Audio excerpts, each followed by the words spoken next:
बसवशिव शाहूभाऊ फुले बाबा अण्णाभाऊ हरिला सावित्री जिजाऊ या महान विभूतींना अभिवादन करू मी माझे 2 शब्द कमी वेळात या ठिकाणी आपल्यापुढे मांडणार आहे. अण्णाभाऊ साठे यांच्या पदस्पर्शाने पावन झालेल्या या भूमीला अभिवादन करतो. आजच्या कार्यक्रमाचे अध्यक्ष दलित मित्र आमचे स्नेहित उत्तमरावजी माने साहेब, या ठिकाणी व्याख्यान देण्यासाठी आलेले प्रमुख सुहासजी, माजी आमदार भालेराव साहेब, ॲडव्होकेट EN कांबळे साहेब, ॲडव्होकेट RS वाघमारे साहेब, मंचावरील सर्व सन्माननीय नेते मंडळी, बंधू आणि भगिनी,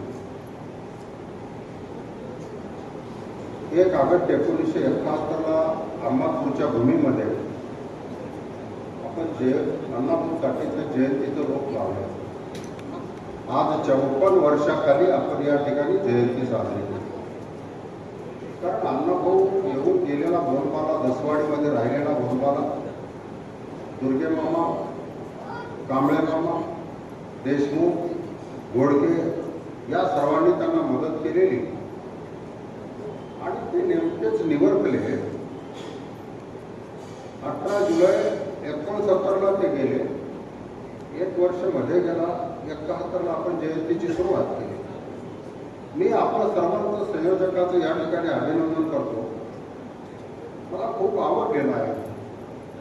छोट्या मोठ्या गोष्टीवर मी लक्ष ठेवत नाही, तुम्ही बी ठेवू नका. तुम्ही जे काम करताय हा वेळू गगनाला गेलेला आहे. ते कर्म सातत्य याला म्हणतात. कर्म सातत्य. एक जिग्याची चिमणी जी असते, छोटी चिमणी, नदीच्या कडेला झाडाच्या फांदीला एक खोपा विणीत असतो.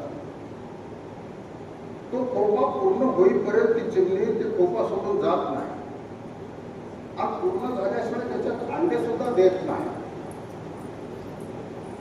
आणि म्हणून आपला जो सततचा हा 54 वर्षाचा कार्यकाळ, या सातत्यानं आपण आज कुठपर्यंत आलो. यामधले 99% लोक शिक्षित आहेत.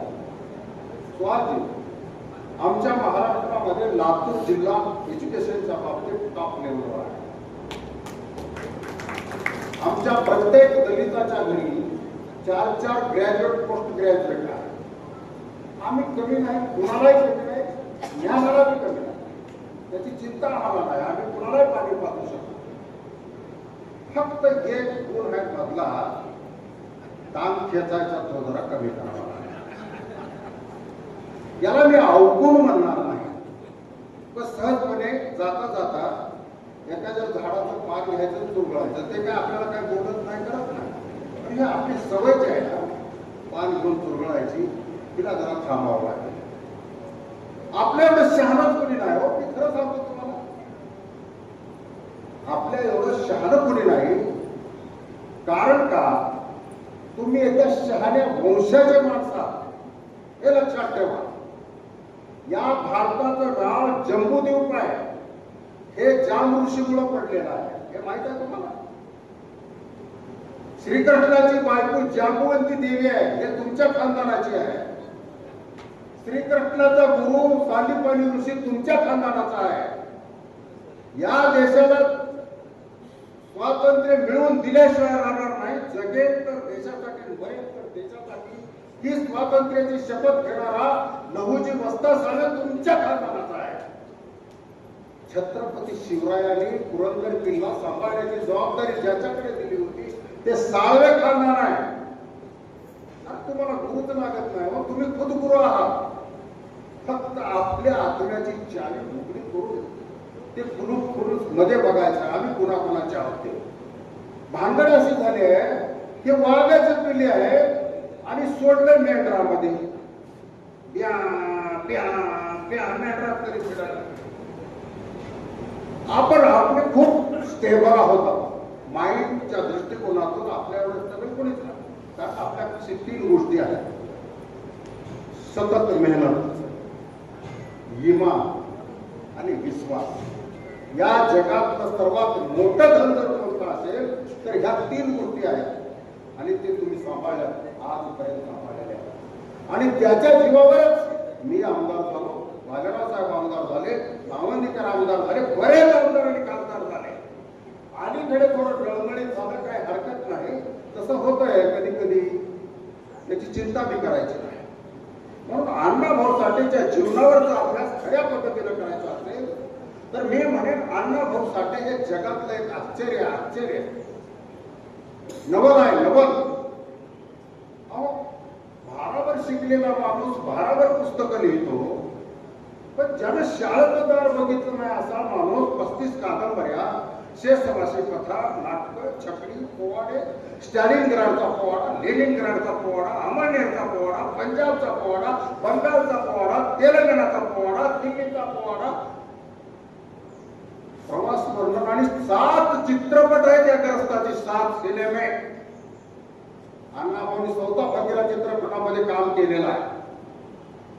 एवढा मोठा माणूस झाला कसा? हिमतीवर झाला, हिमतीवर झाला. खायला अन्न नाही, लेवायला कपडा नाही, राहायला घर नाही, बसायला खुर्ची नाही, पुढे ठेवायला टेबल नाही, शाई आणि गवत नाही. मोरगाव गिरणीमध्ये मांडीवर कोळशाला नेऊन घरी जाऊन कागदावर उतरणारा एक माणूस, काय हिंमत नाही त्या कागदाची. कशाची कदर करणार आपण? त्या हिमतीची कदर करा. आणि अण्णाभाऊचा लढा हा टोटल उपेक्षित माणसासाठी आहे. त्यांनी आयुष्यभर ते प्रयत्न केलेले आहेत. म्हणून मला एक सिद्धांत तुम्हाला सांगायचा आहे, ज्याच्याकडे आहे रे आहे रे आहे रे आहे रे आणि ज्याच्याकडे नाही रे नाही रे नाही रे नाही रे नाही याचं प्रतिनिधित्व हे अण्णाभाऊसाठीचं जागतिक लेवलचं आहे, विश्वविख्यात आहे. Professor Bertrand Russell, Leo Tolstoy, Maxim Gorky, Premchand आणि अण्णाभाऊ अशी ही लिंक आहे साहित्याची आणि अकलेची लिंक आहे. ही बेअकल्याची लिंक नाही. अण्णाभाऊ मोघम नाही. अण्णाभाऊ एक तंत्रज्ञान मांडणारा माणूस आहे, एक पद्धत शिक्षणाची मांडणारा माणूस आहे, एक जगण्याची धडपड कशा पद्धतीने करावी हे सांगणारा माणूस आहे. अरे ज्याच्यापाशी काहीच नाही असा माणूस जगाच्या पाठीवर पताका लावतो. हा सिद्धांत सांगणारा जगाच्या पाठीवरचा कोण असेल तर त्याचं नाव अण्णाभाऊसाठी आहे. तो होऊ शकत नाही. या देशातल्या प्रत्येक जातीच्या जीवनाचा सिद्धांत त्या माणसाने लिहावा. मार, ढोर, तांबा, तेली, तांबोळी, साळी, माळी, पोटती, रंगारी, पिंजारी, हक्कर, बुरुड, कैकाडी, किसडी, डवरी कोसाई, डमरू कोसाई, पाची पारदेवाले, बसंतुकी, जोगी, नागजोगी, बाबा, बैरागी, भोंदू, आरामी, भोपे आणि कानातला मळ काढणारा बर्माच्या खंजारी. कधी गेला असेल त्यांच्या घरी, कधी बघितला असेल त्यांचा संसार, त्यांच्या जीवनावर लिहिणारा जगाच्या पाठीवरचा, ज्याचा भाषांतर झालं 27 भाषांमध्ये जगात, असा माणूस एकच आहे, त्याचं नाव अण्णाभाऊ साठे आहे. राष्ट्रहित जपणारा माणूस आहे.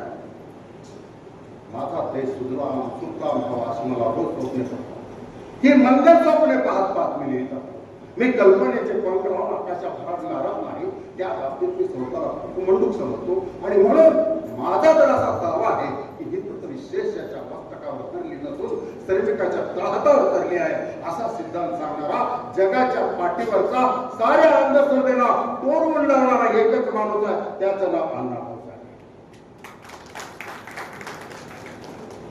आपल्याला मानायचं आहे कुणाला हे महत्वाचं आहे. अण्णाभाऊलाही मानायचं नाही, त्याच्या बापालाही मानायचं नाही. असं असेल तर आपण करणार आहोत काय? त्याने जगण्याचा सिद्धांत, तुम्ही काहीच नसताना तुम्ही सक्षम माणूस होऊ शकता, परिपुक्त माणूस होऊ शकता, बुद्धीने सक्षम होऊ शकता. हा सिद्धांत फक्त अण्णाभाऊने सांगितलेला आहे. काहीच नसलेला माणूस रशियाला जातो, तिथून मी भाषण करतो, जगाला अस्खलित मराठीमध्ये रशियाच्या राजधानीतून मॉस्को नभोवाणीवरून जगाला प्रचार करतो. ही पृथ्वी शेषाच्या मस्तकावर नाही बरं का. तुम्ही खोट्या धोकांमधून बाहेर निघा. ही पृथ्वी मेहनत करणाऱ्या माणसाच्या तळहातावर आहे. या पृथ्वीच्या पृष्ठभागावर जेवढं पीक बोलतंय ना हे मेहनत करणारा शेतकरी आणि शेतमजुरांनी पेरलेलं पीक आहे, म्हणून ही पृथ्वी त्यांच्या ह्याच्यावर आहे. हा हात जे बांधलेला आहे हे मेहनत करणाऱ्या माणसाने हाताला बांधलेला आहे, म्हणून ही पृथ्वी त्याच्या हातावर आहे. हे माझा एक 1000 पट माझा आवाज 1000 पट मोठा करणार आहे माईक, हे मेहनत करणाऱ्या हाताने घडवलेला आहे, बांधलेला आहे, तयार केलेला आहे, म्हणून पृथ्वी त्याच्या हातावर आहे. यान, चंद्रयान, आगगाडी, कटारगाडी, मोटारगाडी, बैलगाडी, हे तळे हे सारं जे उभं केलं या देशामध्ये, प्रत्येकाच्या अंगावर जे वस्त्र आहे हे मेहनत करणाऱ्या माणसाने तयार केलंय, म्हणून ही पृथ्वी या श्रमिकाच्या घाम गाळणाऱ्या माणसाच्या तळहातावर आहे, असा सिद्धांत करण्याचा आहे. आपल्याला ते बघावं लागेल. आपण दुसऱ्या टप्प्यामध्ये आलोय. 54 वर्षापूर्वी आम्ही जयंती केली, 95ला आमदार झालो, 96ला महाराष्ट्राच्या मंत्रालयात मुख्यमंत्र्यांच्या हस्ते शासकीय हितमामात आपण सुरू केली, 2009ला दिल्लीत सुरू केली, 2014ला आपण विधान भवनामध्ये सुरू केली आणि 2022ला या राज्याचे मुख्यमंत्री माननीय देवेंद्रजी फडणवीस साहेब आणि त्यांच्या सहकार्याने जाऊन रशियामध्ये एक पुतळा बसवला, रशियाच्या पुतळ्याचा अनावरण केला. एवढा प्रवास हा एवढा प्रवास आहे 54 वर्षाचा. आपलं यश आहे, हे यश लक्षात ठेवा. इथल्या पुतळ्याला काही गदड्या हा विरोध करीत असतील, तो भाग वेगळा आहे, परंतु रशियात बसलाय त्याला कोण करणार आहे विरोध? हे गावाजवळच असंच असते कुठेही, म्हणून त्याच्यावर आपल्याला डिपेंड राहायचं ना. बघू अजून उद्या काय करायचं ते. मात्र तुमची घडी अशीच विस्कटून देता अशीच ठेवा, कारण तुम्हाला या राज्यातलं नाही या देशातलं अण्णाभाऊच्या स्वप्नातलं फार मोठं काम उभं करायचं. आज भैरवा साहेबांनी सांगितलं की उद्योगाच्या बाबतीत का केलं आम्ही हे. 8 ऑक्टोबर 84ला आम्ही दिल्लीला गेलो, 3000 लोक घेऊन. आपली चिखली इथून 20 किलोमीटरवर गाव आहे ते गोखले साहेबांचं. दोघांना आम्ही तिथं 3000 लोक घेऊन गेलो. इंदिरा गांधी पाशी बसलो, तिला म्हणालो हा मांग है, मांगो ना फिर क्या मांग है, नाही हा मांग है, अरे मांगो ना फिर क्या मांग है. तिला घंटाभर लागलं हे कळायला. पुन्हा जातीचं नाव सांगितलं, तिने फोन केली वसंतदादाला, मैं ये भेज रही हूँ, ये लोग हैं महाराष्ट्र से आए हैं, बहुत गरीब तबके के लोग हैं, इनको कुछ तो कुछ मदत कीजिए. इथं आलो, हे निबरकट ऐकायला तयार नव्हतं. मग त्याला शहाबाई शेलार, मंडूबाई कांबळे, उधारीबाई, गायकवाडबाई, 4 बाया कमळामध्ये पोस्टर पॉम्पलेट घालून विधानसभेत पाठवल्या आणि चपल्या फेकून मारल्या मुख्यमंत्र्याला महाराष्ट्राच्या. 7 दिवसाची पोलीस कस्टडी झाली या बायकांना. पुन्हा आम्ही तक्रार परत केली, पुन्हा त्याला काढलं आणि पुन्हा शिवाजीराव निलंगेकर पाटील हे मुख्यमंत्री झाले आणि त्यांनी 11 जुलै 85ला महामंडळाची स्थापना केली. लोक म्हणायचे हे गुंडीले गोखले येडे आहेत, लोकाला बनवीत निघाले. एका जातीचं कुठं महामंडळ होतं का? आरातोच्या करून दाखविला आम्ही. 2 लाल दिव्याच्या गाड्या 25 वर्षाखाली तयार केल्या चळवळीला. भानगडी अण्णाभाऊची दुर्पत माहिती ह्या भानगडी बऱ्याच अडचणीच्या ठरल्या आम्हाला. ऐकायचंच नाही कुणी. सण करायचा त्याच्यामध्ये, अमुक काय करायचं, तमुक काय करायचं, आणि हे अण्णाभाऊचं बाजूला संतुलन. मग आम्ही म्हटलं माझं थोडं अण्णाभाऊला थोडं जागा द्या की तुमच्या गोत्यामध्ये. नाही म्हणले, इथून मला दिस घड झाली याची चिज सवात गादी उचये धूरपता माय. अरे तुझ्या बायकोला ब्लाऊज फाटले ते दिसणार, सवात गादी इथून बघायला ना तू. तुला इथून दिसत असेल तर टीव्हीचं टावर उभं करायची गरज. एक कोत्रा 400 किलोमीटरवर पुरायचा. आणि म्हणून 14 एप्रिल 84ला पहिला हल्ला केला चंद्रपूरवर. हजारो कोत्राचे केस कापले, त्या झाडाला डपड्याचा ढीक गोळा केला. सकाळी आग लावित होतो. 100-125 भादरलेल्या कोत्राजांनी माझ्यावर हल्ला केला. देवी पुढे बळी देण्यासाठी हल्ला झाला, परंतु आम्ही 12 कराटे फायटर होतो. 12 जणांनी कुत्र्यासारखा दाखवून मारला. आम्ही हारलो नाही, आजपर्यंत हारलो नाही, इथून तर पुढे हारणार नाही. मरू ज्या दिवशी हारू त्या दिवशी मरू, पण हारणार. पुन्हा 87ला दुसरा हल्ला केला. 95ला आमदार झालो. 96ला त्याच यात्रेत मी महामंडळाचा चेअरमन होऊन 5 कोटी रुपये वाटले. आज कोतराजाचा मुलगा 1 ते 1.25 लाख रुपये महिना पगार उचलतो, ज्याला बापाने कोतरा सोडलं होतं. हे आपल्याला कमी करावं लागेल. ते काळ होता धर्माचा. त्यावेळेस तुम्ही धर्मानं तुम्हाला दिलेलं ते बक्षीस होतं. मागतेपणाचं. आता आलाय संविधानाचा, आता हक्क मागायचा काळ आहे, भीक मागायचा नाही. संविधान वाचा, कलम वाचा आणि त्याच्यात काय सापडतंय तुम्हाला ते हक्क मागायला शिका. आता हक्काचा काळ आहे, तुमचा आहे, हा देश तुमचा आहे, हे संविधान तुमचं आहे, संविधान लिहणारा तुमचा आहे. होता ना धर्मशास्त्राचा काळ, आम्ही नाकारत नाही. त्यावेळेस आदिवासी माणूस होता, वाड्या कुळी, त्याला रामायण लिहिलं. आता एसटी मध्ये जात आहे. वेदव्यास मुनी भुईनीचं पोरग होतं, भुईनीचं मच्छवारीवाली भुईनी, तिचं पोरग होतं. वेदव्यास मुनी त्याला वेद लिहिली, ऋग्वेद, यजुर्वेद, सामवेद, अथर्ववेद, महाभारत हे लिहिलं. सांदीपानी ऋषी श्रीकृष्णाचा गुरु होता. पण भारत स्वतंत्र झाल्यावर हे तिने मी गरीब होते बरं का, मागासवर्गीय जातीचे. भारत स्वतंत्र झाल्यावर ज्यानं संविधान लिहिलं ते मी मागासवर्गीय निघालं. आणि इथं तरी बदल करावे, तिथंही नाही झाला. या देशामध्ये 50 वर्षे संविधानानंतर जे खासदार राहिला बाबू जगजीवन राम, सासाराम मतदारसंघात, तोही मागासवर्गीय निघाला. या देशामध्ये 5 लाख मतांना गिनीज बुकामध्ये ज्याची नोंद झाली तो निवडून आला, रामविलास पासवान, तो बी मागासवर्गीय निघाला. असंच निघत गेलं तर कसं व्हायचं? आपण जर आठवा माणसं छोटे नाहीत, माणसं कमी नाहीत, बुद्धिमान माणसं तुमच्यापाशी आहेत. फक्त तुम्हाला थोडा विचार करायचा की ते बी आठवायचं आणि हे बी आठवायचं, रस्ता पकडायचा. चांगल्या रस्त्याला आपण निघालो, त्याच्याबद्दल कुठलाच राहत नाही. आणि म्हणून उद्योग क्षेत्राकडे आम्ही महामंडळ त्याच्यासाठीच काढलं ना, लोक उद्योगाला लागतील म्हणूनच काढलं. आज अमेरिकेला 6 पायलट जेट आपण केलेले महामंडळाकडून. आपले बी कोणी जर स्वर्ग असेल तर पायलट करा. अमेरिकेला स्कॉलरशिप आहे त्यांना, तिकडे पाठवा. कोणी एमबीबीएसला जाणार असेल, लावा जाणार असेल, मास्टर ऑफ लॉला, तिकडे पाठवा. स्कॉलरशिप मिळते, सर्वच मिळते. पण खेळणारे रस्ते माहीत पाहिजे, आपल्यापाशी पाणी पाहिजे. पाणी बघायला इथं खराब होतात की तिथं बोर मारते, तिथून पाणी निघतंय. म्हणून हे स्त्रोत, शासनाचे जे बी काही स्त्रोत आहेत ते स्त्रोत आपल्याकडे पाहिजे. ते स्त्रोत सांगणारा माणूस पाहिजे आणि आपण हे सांगण्याचं काम आता करावं. बरेच रिटायर्ड आहेत, बरेच सर्व्हिसवर आहेत, शहाणे आहेत. त्यांना काय आज वाचलं की सकाळी सांगू शकतात, त्यांना भोकंपट्टी करायची गरज नाही. अशा माणसाने वेळ द्यावा. कारण समाजावर हल्ले होत आहेत, समाजाला अडचणीत येत आहेत. त्याचं कारण एकच आहे, तुमचा माझा संपर्क तुटलेला आहे. तुम्ही घराघरापर्यंत जा, माणसापर्यंत जा, face to face, door to door जाण्याची प्रक्रिया समाजामध्ये आपण सुरू करूया महाराष्ट्रावर. आलं लक्षात? त्याच्याशिवाय कोणी हात लावू शकत नाही गेल्यानंतर. आणि ही प्रक्रिया फार महत्वाची आहे. उद्योगाची प्रक्रिया फार महत्वाची आहे. उद्योगपती झाल्याशिवाय आपला कोणत्याही पतीला अर्थ नाही. म्हणून उद्योगाची कास धरणं खूप गरजेचं आहे. राजकारणामध्ये यायचं झालं त्याचा बी अभ्यास करा. गरीब होऊन राजकारणात येण्यापेक्षा थोडं काहीतरी होऊन राजकारणात आला म्हणजे बघा, आमच्या अयोध्याताई सभापती झाल्या, आमचे कांबळे साहेब सभापती झाले. मग ते असं आहे, जावं लागतं. राजकारण हे चावी आहे, मोठी चावी. त्याच्यापासून दूर राहायचं नाही. बऱ्याच लोकांना राजकारणाचा वाव आहे, स्टेजवर नको वाटतंय, घरी नको वाटतंय, कुठे नको. ह्याच्याशिवाय तुम्ही जगू शकत नाही. राजकारणी माणसं देव आहेत करतो त्याला वाटतं. तुम्ही काय करता?